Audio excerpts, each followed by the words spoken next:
Welcome back to the channel, and we've got something new here today. It is a Los Angeles Chargers franchise mode featuring their brand new head coach from the University of Michigan. He played for the Chargers once upon a time. I am, of course, talking about Jim Harbaugh, and we're going to try to bring the Chargers back to the playoffs. After a horrible 2023, the Chargers have fired Brandon Staley and gone to Jim Harbaugh. Now, what will Harbaugh do with this Chargers squad? Of course, both JJ McCarthy and Blake Corum are entering the draft.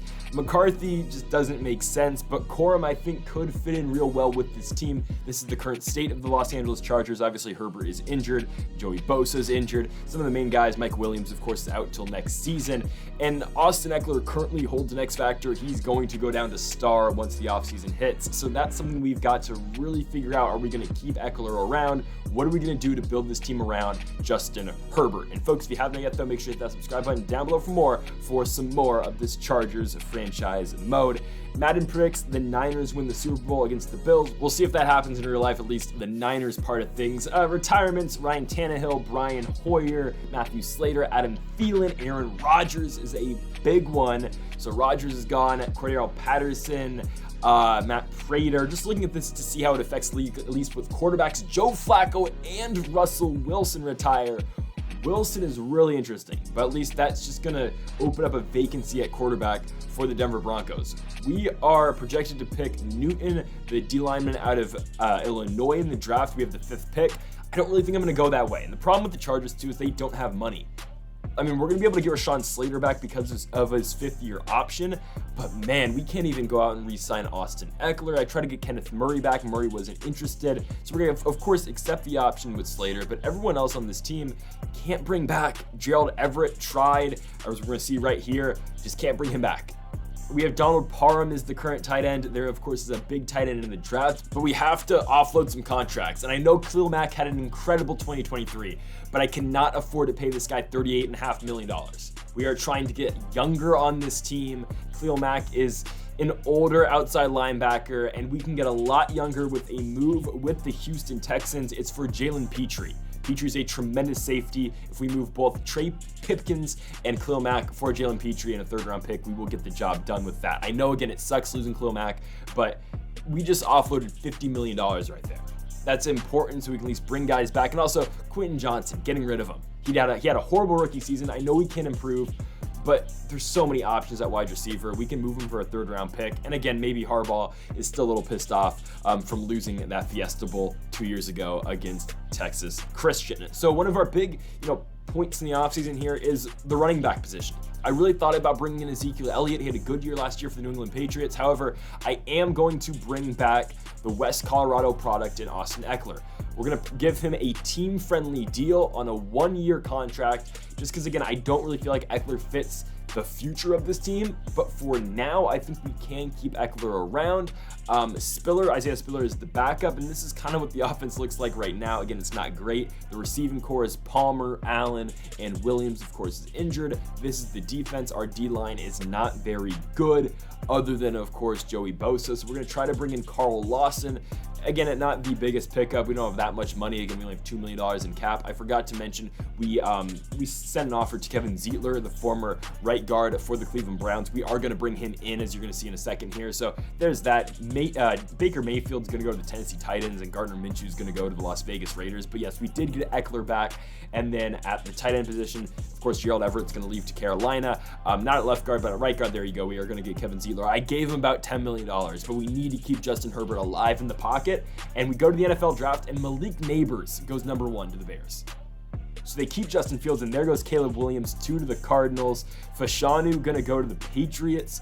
The Commanders going to go Dallas Turner, and here we are at number 5. And the guy I've wanted all along, as we're looking at some trades, nothing really is up to par of what I want. And it, of course, is going to be the big target out of Georgia. It is Brock Bowers.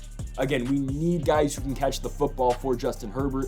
Again, it's really been Keenan Allen or bust. I know with the Williams injury last year, so really getting him a safety valve in Brock Bowers is going to be huge. And our second round pick, I'm going to go with the corner out of Toledo in Quinyon Mitchell. I think Mitchell's really being slept on in this draft. I know, again, the game's going to give him normal development because, again, he's a guy coming out of Toledo in the MAC, but I really like Mitchell. I think he's going to be a really good corner in the NFL, a guy who could maybe go late first round. And in the third round, you knew it was coming, Blake Corum. That is the reason I gave Austin Eckler a one-year deal. That's the reason I'm so willing to move on from Austin Eckler, despite him being slow and all now. But still, Corum is the guy getting him from Michigan. He is hidden development. We're going to pick with another third-round pick, Javion Cohen from Miami. And I believe we have 3 third-round picks. We're also going to go with the right end out of University of Virginia in Chico Bennett Jr. So I believe we now go to the 4th round, and I'm going to take a guy I really like here in Jalen McMillan. We're going to take J-Mac out of the University of Washington. McMillan's a really solid receiver. Both him and Odunze obviously are in the draft. Odunze obviously is going to go a little bit higher. And we're also going to take another Michigan player here, a corner, Mike Sandstrel. Like Sandstrel a lot. I think he can really help the secondary because it's really weak right now. And we're going to go with Brevin Spanford in the 6th round. I know it's another tight end, but he's 6'7" out of Minnesota. He's a physical guy if we need to throw something up to him. And I was surprised Ladd McConkey was in the 7th round. He was projected to be a 2nd round pick, at least in the game. I take McConkey in the 7th. I think he's like a 68 overall. But Brock Bowers, hidden dev, I expect this to be at least superstar. I hope it's X Factor, but Brock Bowers is a guy who's going to be around for a very long time for this Los Angeles Chargers squad. Quinyon Mitchell, again, is normal development, 73 overall, but a guy who's going to live in the slot for us for many years to come. Blake Corum is the running back of the future, 76 overall, hidden development. Really like the pick right there. Of course, Corum had all that success at Michigan, looking to translate that into the NFL. Chico Bennett, 68 overall, not great, but I really like the pick of Jalen McMillan here. J-Mac is a 74 overall, again, the rookie out of Washington. It's a big pickup for us. Mike Sandstrel is going to be a 72, so about the same overall as Quinyon Mitchell. I'm fine with it. Again, we get 2 really good corners and 2 guys who are going to have to play pretty much every single down for us. Brevin Spanford, 67 overall. Probably not a guy who's going to have to feel all that much. And of course, Ladd McConkey, I believe, sitting at a 60, or he's sitting at 74. Okay, that's kind of surprising. I didn't think he was that high. Anyways, here's the offense. For now, we are going to play 1 preseason game in today's video. Then tomorrow, we will have our season opener in 2024. And maybe not tomorrow, but the next episode of this series, as long as you guys hit the like button down below and subscribe, will be against the Las Vegas Raiders in Las Vegas, Nevada. Again, the defense is kind of weak. And what I was talking about, the secondary, Asante Samuel, Quinyon Mitchell, and Sandstrel, those are our really only corners who are decent. The rest of the guys are really shaky. So real quick, going to training camp and just playing some of Blake Corum here. Corum's speed is going to really benefit him a lot in this series. Again, we will see a mixture of him and Austin Eckler in this first season, but next year in Blake Corum's sophomore season in the NFL, like look at this speed right here. In his sophomore season in the NFL, it is going to be all Blake Corum at the running back position. Real quick, showing more of camp here with Brock Bowers. Bowers is going to be a really big player for us, truly. Like, he is going to have a Travis Kelce-like impact on our team, minus the Taylor Swift, thankfully. But Brock Bowers, again, he is the franchise tight end. This is a guy who, again, should be following the footsteps of Antonio Gates. That's how big Brock Bowers will be to the Chargers if they do get him. So we're going to play our first preseason game here. The starters will likely only get the first drive. We are playing the Chicago Bears. They have the #1 pick. They kept Justin Fields, and instead they took the receiver out of LSU in Malik Neighbors. Now, Neighbors, I think, is the #2 receiver in the class. I think a lot of people think Marvin Harrison Jr. is better, but it's all right. That's where the Bears go. Justin Fields, obviously, here getting the start for Chicago. You'll see a little bit of him, and immediately they go to Malik Neighbors. They go on the jet touch pass, just a little flip out to Neighbors. Neighbors is going to get 4 yards. 3rd and 5 here for Chicago. Fields looking to his right, and they go to him again. So obviously the Bears are going to be using Neighbors a lot in this offense. He picks up the first down. 2nd and 5. They go read option. This is, one of the primary things the Bears do, and Justin Fields is going to get away from Derwin James. Fields will get in the end zone, and just like that, 7-0 for the Chicago Bears.